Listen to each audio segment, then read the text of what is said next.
अस्सलामु अलैकुम वरहमतुल्लाहि वबरकातुहू। अल्हम्दुलिल्लाह हम सब लोगों की सूरह यूसुफ मुकम्मल हो चुकी है। आज मैं आप लोगों को बताने जा रहा हूँ सूरह यूसुफ से जो हमें सबक मिलते हैं।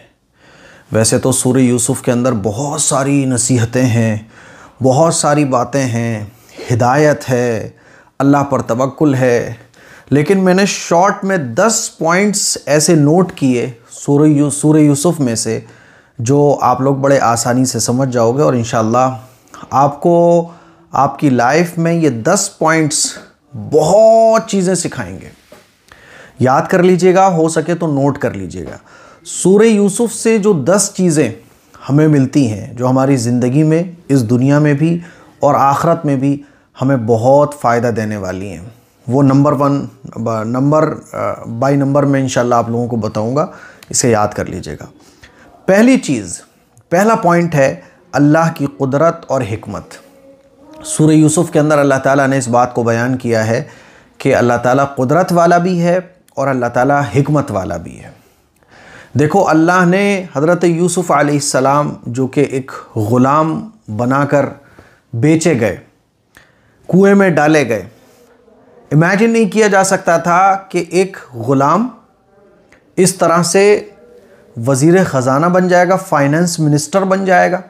इमेजिन नहीं किया जा सकता था। और इस तरह से अल्लाह ताला मुलाकात करवा देगा हज़रत याकूब अलैहिस्सलाम की हज़रत यूसुफ अलैहिस्सलाम से, और ऐसी इज़्ज़त और शान व शौकत के साथ इमेजिन नहीं किया जा सकता था। तो पता ये चलता है कि अल्लाह कुदरत वाला है और हिकमत वाला है। इसीलिए हमें हर चीज़ अल्लाह से मांगना चाहिए और अल्लाह पर तवक्कुल भी रखना चाहिए। तो पहला पॉइंट। दूसरा पॉइंट सूरह यूसुफ से जो हमें पता चलता है वो ये कि हसद बहुत ख़तरनाक चीज़ है। हसद के जो नतीजे हैं वो शर्मनाक होते हैं। हसद करने वाला अपनी नेकियों से तो हाथ धो ही बैठता है, इसके साथ साथ हसद करने वाले का अंजाम ये होता है कि वो बाद में शर्मिंदा होता है, वो नादिम होता है। और शर्मिंदा और नादिम अगर ना हो तो उसकी दुनिया भी बर्बाद होती है और आखिरत भी बर्बाद होती है। तो हसद के जो नतीजे हैं वो बहुत ख़तरनाक हैं। इसीलिए हसद से हमें बचना चाहिए। हसद से बचने का तरीक़ा क्या है? बाज़ लोग कहते हैं कि भाई हमारे अंदर तो हसद वाली फीलिंग आती है, हम तो बचना चाहते हैं। तो उसका तरीक़ा ये है कि अल्लाह से दुआ की जाए, और जिसके लिए आपके दिल में हसद आ रहा है उसके लिए ख़ास तौर पर अल्लाह से खैर की दुआ की जाए। मान लीजिए किसी के बारे में आपके दिल में हसद आ रहा है तो आप अल्लाह से दुआ करें, अल्लाह मेरे दिल में उस भाई के लिए हसद आ रहा है, इसको ख़त्म फरमा दे, और अल्लाह मेरे भाई को खूब बरकत दे, खूब तरक्कियों से नवाज, मुझे भी तरक्कियों से नवाज, उसको भी तरक्कियों से नवाज। ऐसे आप दुआ करेंगे तो इंशाअल्लाह ये हसद की जो बीमारी है वो ख़त्म हो जाएगी। तीसरी चीज़ जो हमें समझ में आती है सूरह यूसुफ से, तीसरा पॉइंट, वो है सब्र और तवक्कुल।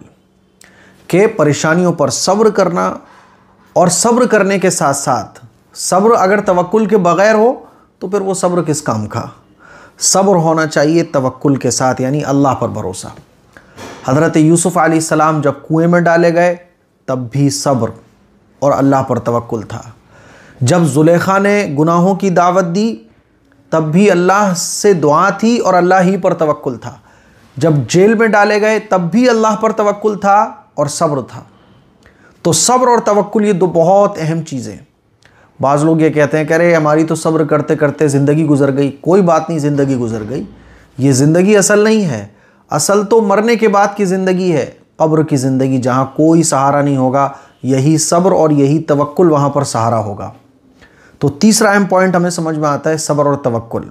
हम तो 2-2, 3-3 साल छोटी छोटी परेशानियाँ, छोटी छोटी प्रॉब्लम्स में जो है ना आपा खो बैठते हैं और कहते हैं अरे मैंने बहुत सब्र कर लिया। हज़रत यूसुफ अलैहिस्सलाम का जो वाक़या है ना, हमें सब्र सिखाता है कि देखो सब्र ऐसा होना चाहिए। तो सब्र ऐसा होना चाहिए और तवक्कुल ऐसा होना चाहिए। चौथा पॉइंट जो हमें समझ में आता है वो है प्लानिंग, यानी हमें आगे का सोच कर चलना चाहिए।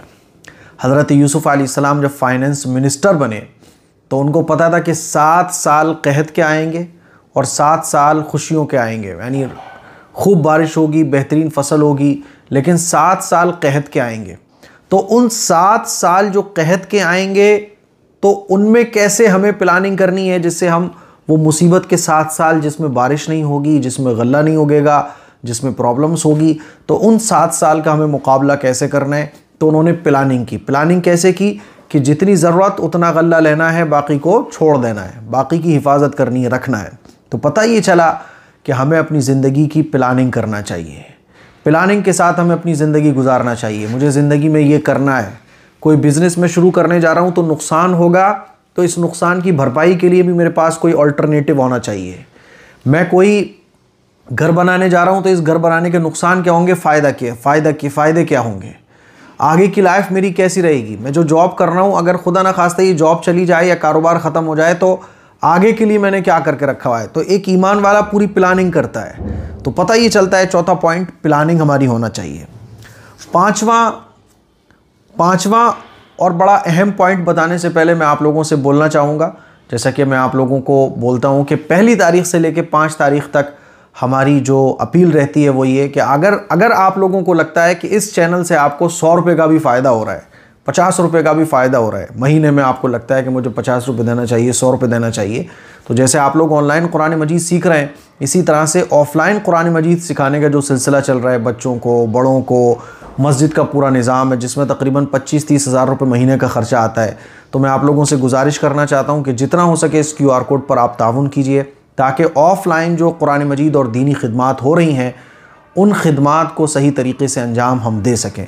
और ये आप लोगों के सपोर्ट के बगैर पॉसिबल नहीं है। इसीलिए आप लोग जितना हो सके, आपको लग रहा है 10 रुपये, आपको लग रहा है 50 रुपये, 1 तारीख से लेकर 5 तारीख तक हम ये आप लोगों से गुजारिश करना चाहेंगे। और मैं ये कहूँगा 99 या 199, 299, 399 इस तरह से आप अमाउंट सेंड करें, ताकि ईज़िली ये अलग किया जा सके अमाउंट कि भाई ये कुरान मजीद और मस्जिद के निज़ाम पर ख़र्च होने के लिए आप भेज रहे हैं। बाकी आप जितना चाहें ताउन कर सकते हैं, ठीक है। 5वां पॉइंट जो हमें मिलता है वो अखलाक की अहमियत, कि अखलाक की कितनी अहमियत है। हज़रत यूसुफ़ अलैहिस्सलाम को जब ये पता चल गया कि ये उनके भाई हैं, और भाइयों को पता चल गया कि ये हज़रत यूसुफ़ हैं जिनको हमने कुएं में डाला था, तो हज़रत यूसुफ़ अलैहिस्सलाम ने अखलाक का मुज़ाहरा करते हुए कहा कि ला तस्रीब अलैकुमुल यौम, कि आज तुम पर कोई मलामत नहीं है, अल्लाह माफ़ करने वाला है, जो हुआ वो सो हुआ, जाने दो, छोड़ो, कोई बात नहीं, अब हम सब लोग अच्छे तरीके से रहेंगे। तो अखलाक की अहमियत हमें समझ में आती है कि जब गलती हमारे घर ख़ानदान में हमारे भाइयों से किसी से हो जाए तो उसको नीचा दिखाना, उसकी कमियों को टटोलना, उसकी कमियों के पीछे पड़ जाना, ये बहुत छोटी सोच की बात होती है। नज़रअंदाज करो, जाने दो, अपना ज़र्फ़ बड़ा रखो। तो अखलाक की अहमियत इससे पता चलती है। और जब हमसे कोई गलती हो जाए तो हमें माफ़ी मांग लेना चाहिए। हज़रत यूसुफ़ अलैहिस्सलाम के जो भाई थे उन्होंने क्या कहा कि ऐ मेरे वालिद साहब, आप हमारे लिए मग़फ़रत की दुआ करें। हज़रत यूसुफ़ अलैहिस्सलाम से भी कहा कि हमने बहुत ख़ता की है, तो शर्मिंदगी। तो अखलाक की अहमियत, अखलाक का मुज़ाहरा ये बहुत ज़रूरी है। छठा पॉइंट जो हमें समझ में आता है सूरह यूसुफ़ से वो ये कि कसूर माफ़ करना, कि हमें माफ़ करना चाहिए। अल्लाह भी फरमाता है कि जो दुनिया वालों को माफ़ करेगा, है ना, तो अल्लाह ताला उसको आखिरत में माफ़ करेगा। तो कोई अगर कसूरवार है और वो अपनी गलती का एहसास भी कर रहा है, शर्मिंदा भी है, तो हमें माफ़ कर देना चाहिए। माफ़ करने से हम छोटे नहीं हो जाते। 7वां पॉइंट जो हमें समझ में आता है सूरह यूसुफ़ से वो ये कि ख्वाब हर एक से बयान नहीं करना चाहिए। हज़रत याक़ूब अलैहिस्सलाम ने हज़रत यूसुफ़ अलैहिस्सलाम से क्या कहा कि ये ख्वाब तुम किसी को बयान मत करना, ला तक़्सुस रुय्याका अला इख़वतिक, कि ये ख्वाब अपने भाइयों से बयान मत करना, वहाँ तो भाई थे।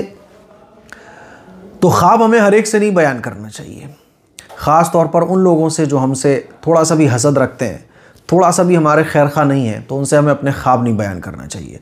अगर आपने कोई ख़्वाब देखा है और आपको लग रहा है ये ख्वाब क्यों नज़र आता है, तो किसी अहले इल्म से, अल्लाह वाले से, आपका जो खैर खा हो उससे आप अपने ख्वाब बयान कीजिए, ख़ास तौर पर आपका खैर खा भी हो और अहले इल्म भी हो। तो 7वां पॉइंट ये पता चलता है। 8वां पॉइंट पता चलता है सूरह यूसुफ़ से शुक्रगुजारी और एहसान मानना। अगर किसी ने मेरे साथ कुछ अच्छा किया है तो शुक्रगुजारी और उसका एहसान मंद रहना, ये इस्लाम की तालीम है। हज़रत यूसुफ़ अलैहिस्सलाम को जब ज़ुलेखा ने दावत दी तो हज़रत यूसुफ़ अलैहिस्सलाम ने क्या कहा कि अरे अज़ीज़ मिस्र ने मुझे अपनी औलाद की तरह पाला है, मुझ पर भरोसा किया है, मैं उसके भरोसे को नहीं तोड़ सकता, तुम जो कह रही हो वो मैं नहीं कर सकता। और ज़ुलेखा ये चाहती थी कि वो जो कह रही है हज़रत यूसुफ़ अलैहिस्सलाम वो कर डालें, लेकिन हज़रत यूसुफ़ अलैहिस्सलाम ने उसके एहसान को बयान किया कि उसने मुझ पर भरोसा किया है, अपने घर में रखा है, खिलाया है, पिलाया है, मेरी परवरिश की है, मुझे पाला है अपनी औलाद की तरह, मैं उसके भरोसे को नहीं तोड़ सकता। तो एहसान मंदी हमारे अंदर होना चाहिए। हम लोग एहसान फरामोशी बहुत करते हैं। 9वां पॉइंट है गुनाह से बचने की कोशिश और दुआ। जब जुलेखा ने हज़रत यूसुफ़ अलैहिस्सलाम को दावत दी गुनाह की, तो हज़रत यूसुफ़ अलैहिस्सलाम ने अल्लाह पर तवक्कुल किया और गुनाह से बचने की कोशिश की। वो जानते थे कि दरवाजे बंद थे, वो जानते थे कि लॉक लगा हुआ है, वो बाहर नहीं जा सकते, लेकिन वो दौड़े, दरवाजे तक दौड़े। तो इससे पता ही चला कि गुनाह से बचने की जितनी कोशिश आप कर सकते हो वो करें। उसके बाद हज़रत यूसुफ़ अलैहिस्सलाम ने दुआ की थी कि अल्लाह मुझे बचा। तो गुनाह से बचने की कोशिश और दुआ बहुत ज़रूरी है। हम लोग गुनाह से बचने की कोशिश भी नहीं करते और अल्लाह से दुआ भी नहीं करते और कह रहे होते हैं यार क्या करें, गुनाहों से बचना पॉसिबल नहीं है। अरे भाई, गुनाहों से बचना पॉसिबल है, आप देखो गुनाह से बचना कैसे पॉसिबल है।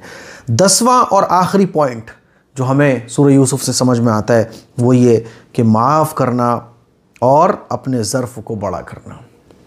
माफ़ करने की आदत बनाइए। किसी के बारे में अगर आपके दिल में कोई बात आ गई तो इतनी नफ़रत सामने वाले से मत बांध लीजिए कि नहीं साहब अब ज़िंदगी भर का नाता ख़त्म है। हज़रत यूसुफ़ जैसे कि आजकल लोग बोलते हैं ना, इसने मेरे साथ बहुत बुरा किया है, इसका तो मैं चेहरा ज़िंदगी भर नहीं देखूँगा। हज़रत यूसुफ़ अलैहिस्सलाम के भाइयों ने हज़रत यूसुफ़ अलैहिस्सलाम के साथ जो किया है ना, आप इमेजिन करके देखो कि बचपन में कुएं में छोड़ के आ गए, मारने की पूरी प्लानिंग कर ली, तो इससे बुरा तो शायद कोई नहीं कर पाएगा। तो बुरे से बुरा कोई कितना ही कर दे, माफ़ करना, अपने ज़र्फ़ को बड़ा रखना, ये सुन्नत नबवी है, सुन्नत अंबिया है, सुन्नत पैगंबर है ये। तो माफ़ करना और अपने ज़र्फ़ को बड़ा रखना ये अल्लाह को बहुत पसंद है और ये अंबिया की सुन्नत है। तो ये 10 पॉइंट्स थे जो मैंने आप लोगों के सामने रखे। कमेंट्स करके बताइएगा कि आपको ये अच्छे तरीके से समझ आ गए, इसे नोट कर लीजिएगा। अगर इन 10 चीज़ों पर हम अमल कर लें तो हमारी ज़िंदगी बहुत सुकून की हो जाएगी। हमारी आखिरत में तो कामयाबी पक्की है। दुनिया कामयाबी आखिरत की पाने का जीना है, सीढ़ी है, ज़रिया है दुनिया। तो ये दुनिया ज़रिया बन जाएगी और ये दुनिया खूबसूरत भी होगी और आखिरत में कामयाबी हासिल करने का बहुत बेहतरीन ज़रिया भी बन जाएगी। इन 10 पॉइंट्स को शेयर भी करें, दूसरों तक पहुँचाएँ। अस्सलामु अलैकुम वरहमतुल्लाहि वबरकातुहू।